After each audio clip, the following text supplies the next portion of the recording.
ए बाबु तँ आइस। भर्खरै आयो बुवा। आज पनि केही भएन हो? खै सबै ठाउँमा फोन गर्छौँ भन्छन् बुवा, फोन चाहिँ कहिले आयो नि होइन। बस प्रतीक्षामा छु बुवा। हामीले तँलाई पढायौँ, त्यत्रो खेतबारी बेच्यौँ, तैँले हामी जस्तो दुःख नपाउलास् भनेर हो। त्यही सोचले नै मलाई हरेक दिन मारिरहेको छ बुवा।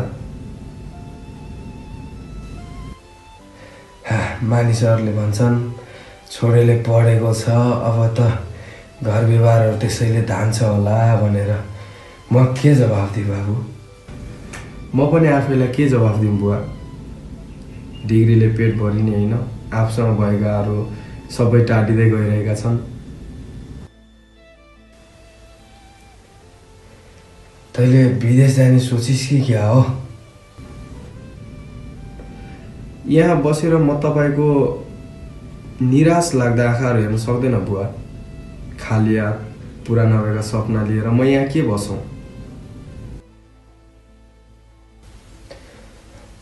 हो, म तँलाई मदेखि टाढा जान पठाउन चाहन्न, तर के हार्नु बाबु त, यहाँ बसिकन दिनदिनै सडेको पनि त हेर्न सक्दैन म सफल भएन भने मलाई माफ गर्नु बुवा।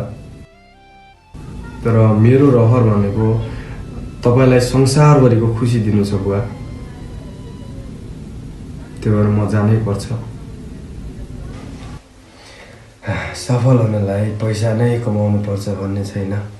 आफ्नो धैर्य, आफ्नो कर्तव्य, आफ्नो कर्म नबिर्सियो भने त्यही नै सफलता हो बाबु। म त्यही दिनको प्रतीक्षामा छु। मलाई थाहा छ मेरो बाबुले धेरै राम्रो गर्नेछ।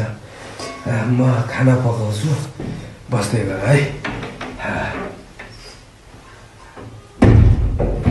सायद यहीँबाट सुरु गर्नुपर्छ अब।